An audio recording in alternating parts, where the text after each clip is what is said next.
নমস্কার ম্যাম।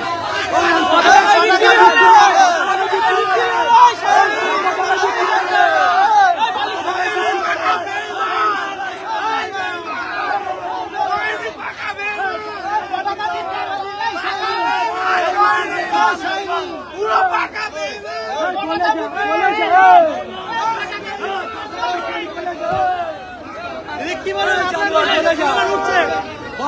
বলে বিক্রি হলে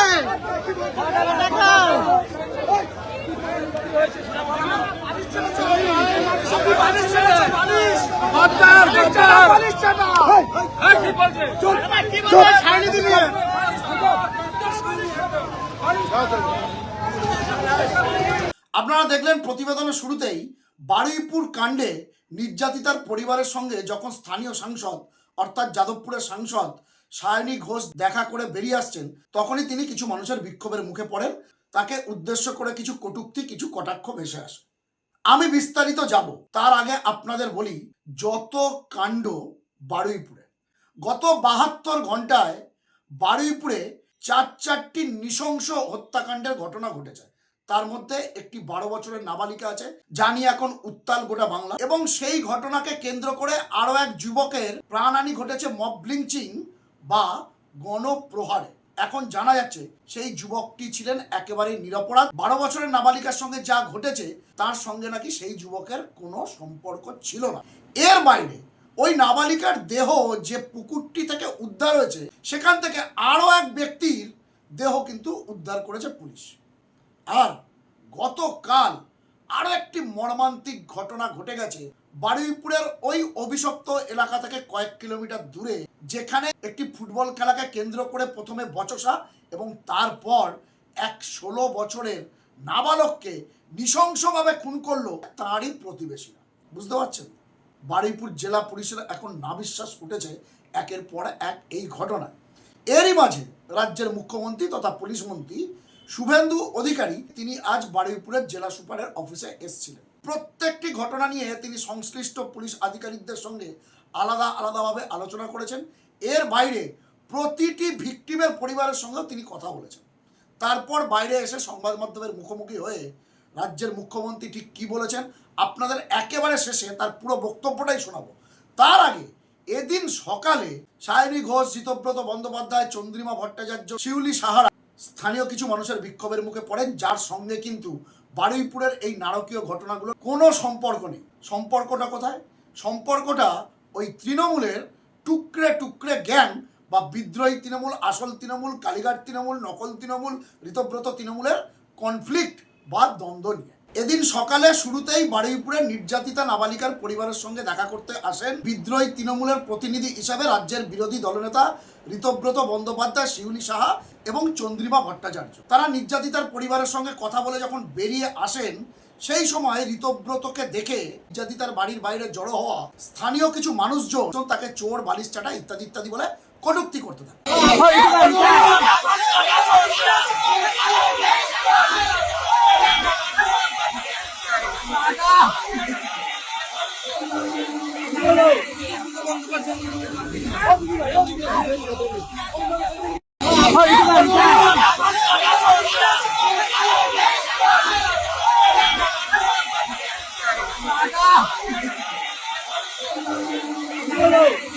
ঋতব্রত বন্দ্যোপাধ্যায় কিছুটা বেগতিক বুঝে বা কিছুটা অস্বস্তিতে পড়ে গিয়ে তিনি কোনো দিকে না তাকিয়ে তিনি সোজা গাড়িতে উঠে ঘটনাস্থল ছাড়েন। এরপর সায়নী ঘোষ তিনি আবার এসেছিলেন বিক্ষুব্ধ তৃণমূল সাংসদদের প্রতিনিধি হিসেবে। যদিও তারা এখন তৃণমূলে নেই, তারা এখন অফিসিয়ালি এনসিপিআই নামক একটি দলে যোগদান করেছে, আপনারা সকলেই জানেন। সেখানে প্রথমে সায়নী ঘোষ আসার পরে তাকে ঢুকতে দিচ্ছিল না কিছু মানুষ, এমনটাই অভিযোগ। তারপরে অবশ্য তাকে নির্যাতিতার পরিবারের সঙ্গে দেখা করতে দেওয়া হয়।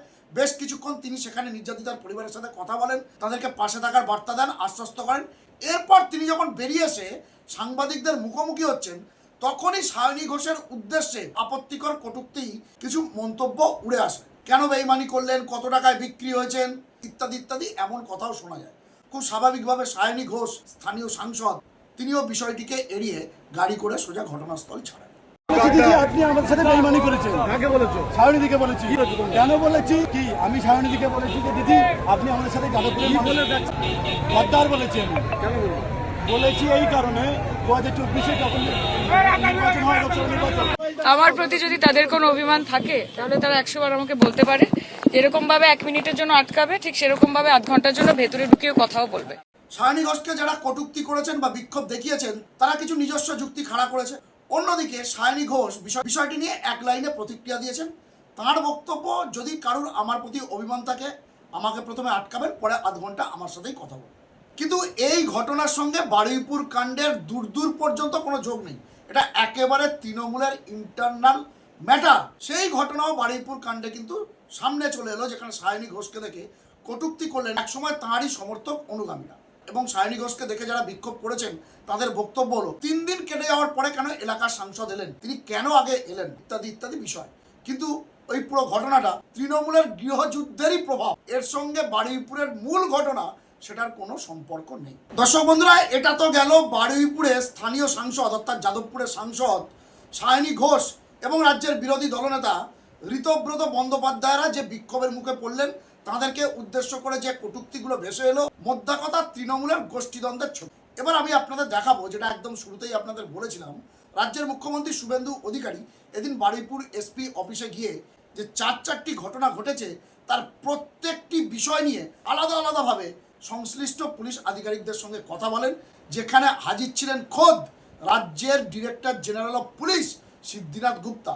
এরপর ভিকটিম পরিবার, প্রথমত ওই নাবালিকার পরিবার, তাদের সঙ্গে কথা বলেন। এরপর ইন্দ্রজিৎ তাঁতি, পুলিশ রিপোর্ট বলছে ইন্দ্রজিতের এই ঘটনার সঙ্গে কোনো যোগ ছিল না, কিন্তু গণপিটুনিতে তার মৃত্যু হয়। ফলে ইন্দ্রনাথ তাঁতির পরিবারের সঙ্গেও শুভেন্দু অধিকারী কথা বলেন। এর বাইরে আরও একটি ঘটনা ঘটেছে, যেটা বললাম 16 বছরের এক নাবালককে নৃশংসভাবে হত্যা করা হয়েছে, তার পরিবারের সঙ্গেও কথা বলেন। এবং সবশেষে শুভেন্দু অধিকারী রাজ্যের মুখ্যমন্ত্রী এসপি অফিসের বাইরে এসে সাংবাদিকদের মুখোমুখি হয়ে ঠিক কি বলেন শুনুন। আমি শুধু একটা কথাই বলবো, সরকার যা করার করছে এবং আমার সঙ্গে ওই আমাদের পরিবার, প্রথমত যে পরিবারটি ক্ষতিগ্রস্ত হয়েছে, এক রত্তি একটি ছোট্ট কন্যা সন্তানের উপর পাশবিক অত্যাচার করে খুন করা হয়েছে, তারাও মিট করেছে। তারা নিশ্চয়ই আপনাদের বলেছে বা না বললেও আমার জানার বিষয় নয়। আমি কথা বলে স্যাটিসফাইড এবং আমার মনে হচ্ছে ওরাও স্যাটিসফাইড। আমি একটা প্রাইমারিলি পুলিশ যা বলেছে, দেখুন, I am not the investigating authority. Mob lynching করে যাকে পিটিয়ে মারা হয়েছে ইন্দ্রজিৎ মণ্ডল, উনিও ইনোসেন্ট। পুলিশ আমাকে যা বলেছে এটা আমার কথা না। তার পরিবারের সঙ্গে আমি মিট করেছি, তিনিও জাস্টিস পাবেন। যত পুলিশের গাড়ি ভেঙেছেন, রেল লাইন উপড়েছেন, প্রায় অ্যাপ্রক্স 200 আইডেন্টিফাইড হয়েছে, প্রত্যেককে অ্যারেস্ট করা হবে। একটা লোককেও ছাড়া হবে না। পিছন থেকে যারা উস্কেছেন, পলিটিক্যাল লোক যারা ইলেকশনে রিজেক্ট হয়েছেন, কেউ ক্ষমতা থেকে গেছেন, কেউ 0 থেকে 1 হয়েছেন, এবং radical force, anti national force যারা পিছন থেকে উস্কেছেন, তাদেরকেও আইডেন্টিফাই করা হয়েছে। তাদের কল রেকর্ড ইত্যাদি ডিজিপির নেতৃত্বে এসটিএফ সব কালেক্ট করেছে। ওদেরকেও প্রপারলি লিসেন করা, ওদেরকেও ঠিক প্রপারলি শিক্ষা দেওয়ার কাজ সরকার করবে। ফার্স্ট অ্যান্ড ফরমোস্ট হচ্ছে 4 জনের মধ্যে 3 জন ধরা পড়েছে, আরেকজনকে ধরতে হবে, ওটা আমরা করছি। রিগার্ডিং কম্পেনসেশন, রিগার্ডিং অ্যাসিস্ট্যান্স, আমরা 2টো পরিবারের উপরে ছেড়ে দিয়েছিলাম। ওরা কিছু কথা আমাকে বলেছে, আমি উইদিন এ উইক আসবো এবং 2টো ফ্যামিলিতে যাব। তখন সরকার, ওরা যা চেয়েছে, সরকার যা করলো দেখতে পাবেন। সূর্যপুরে ভিকটিম ফ্যামিলি একটা আউটপোস্ট চেয়েছেন, আমরা আউটপোস্টও ডিজিপি এইচএসকে বলেছি করতে হবে।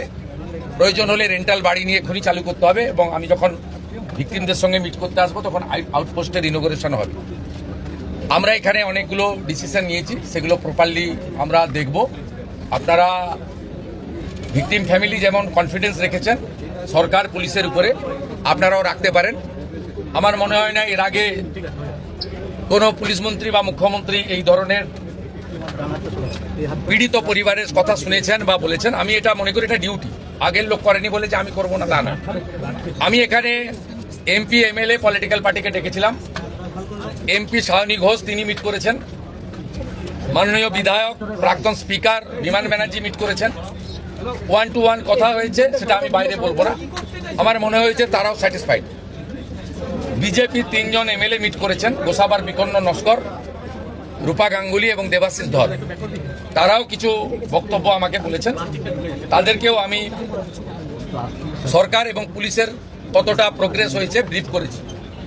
আমার বিশ্বাস, এবং এখান থেকে আমি ভার্চুয়ালি গোটা রাজ্যের সমস্ত থানার সঙ্গে যুক্ত হয়েছি, আমি তাদের পরিষ্কার বলেছি যে ঘটনা রোধ করতে হবে এবং প্রপার আপনার যে প্রসিডিওর আছে, ভারতীয় ন্যায় সংহিতা, সুপ্রিম কোর্টের একাধিক গাইডলাইন, জাতীয় মহিলা কমিশন, জাতীয় মহিলা শিশু রক্ষা কমিশন, পস্কো অ্যাক্টের আওতায় যে গাইডলাইনগুলো আছে, হিউম্যান রাইটস কমিশনের যে গাইডলাইনগুলো আছে, রাজ্য সরকারের যে বর্তমান সরকারের যে মনোভাব, বারে বারে মুখ্যমন্ত্রী যে কথাগুলো বলছেন, তার মন্ত্রীরা বলছেন, ডিজিপি যে নির্দেশ দিচ্ছেন, এগুলো আপনাকে ফলো করতে হবে। আমরা পুরো বিষয়টা দেখেছি। এখানে মিসিং ডায়েরি হয়েছে আগের দিন রাত্রিবেলা 11:50 PM। তারপরে ক্রমান্বয়ে যে ঘটনাগুলো হয়েছে মিনিট টু মিনিট আমি প্রাইমারি অ্যানালাইসিস করেছি।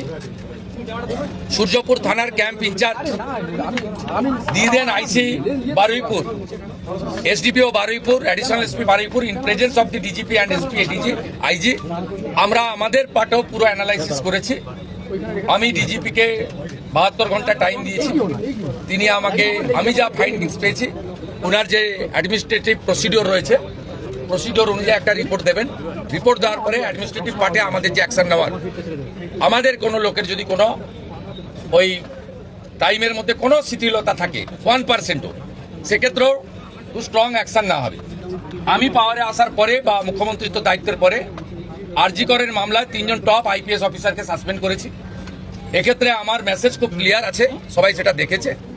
আমি খুব পার্সোনালি স্যাটিসফাইড যে ওইটুকু একটা বাচ্চা মেয়ের পরিবার, সেই পরিবার এন্টার আমার সঙ্গে প্রায় 10 জন বাবা মা সহ মিট করেছে এবং তারা কনফিডেন্স জানিয়েছে, আস্থা জানিয়েছে সরকারের উপরে, মুখ্যমন্ত্রীর উপরে, পুলিশের উপরে।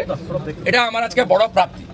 আর মব লিঞ্চিং করে যে নিরীহ লোকটাকে, ছেলেটাকে মেরে দিয়েছে, আনমেরিড একটি ইয়াং বয়, সেখানে যারা হত্যাকারী তাদেরকেও প্রপারলি মার্ডার কেসে যুক্ত করা হবে এবং পুলিশকে ডাইরেক্ট ইনস্ট্রাকশন আছে যে যারা যারা হুলিগানিজম করেছে পুরো দিন ধরে তাদের এগেনস্টে অ্যাকশন হবে। আমি এখান থেকে বাইপাসের একটি প্রাইভেট হসপিটালে যাচ্ছি। 3 জন পুলিশ কর্মী ইনজোর্ড হয়ে ওখানে অ্যাডমিশন আছে, তাদের সঙ্গে আমি মিট করব। প্রায় 200-র বেশি আইডেন্টিফাইড লোক, তাদেরকে আমি পরিষ্কার বলে গেলাম যারা উস্কানি দিয়েছে কারোর ইন্ধনে, পলিটিক্যাল বায়াসনেস নিয়ে, মিডিয়াতে পাবলিসিটির লোভে, সোশ্যাল মিডিয়ায় চিপ ভিউয়ার্স বাড়ানোর জন্য, ওদেরও কিন্তু ছাড়া হবে না, তারাও ভুগবে, এটুকু আমি বলে দিই। দর্শক বন্ধুরা, আপনারা শুনলেন রাজ্যের মুখ্যমন্ত্রী তথা পুলিশ মন্ত্রী প্রত্যেকটি বিষয় নিয়ে ঠিক কী কী বললেন এবং অপরাধীদের উদ্দেশ্য তার কি বার্তা ছিল। দেখুন, ঘটনা কিন্তু যথেষ্ট ভয়ঙ্কর।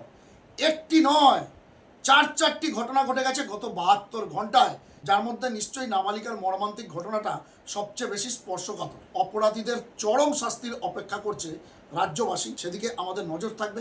আর আপনাদের নজর থাকুক খবরওয়ালা সোমনাথ ইউটিউব চ্যানেলে। একদিকে সায়নী ঘোষ, ঋতব্রত বন্দ্যোপাধ্যায়রা যখন বিক্ষোভের মুখে, অন্যদিকে মুখ্যমন্ত্রী এসে ভিকটিম পরিবারগুলোকে আশ্বস্ত করলেন এবং অপরাধীদের উদ্দেশ্যে চরম হুঁশিয়ারি দিলেন। এক্ষেত্রে আপনাদের মূল্যবান মন্তব্য কমেন্ট বক্সে লিখে জানান।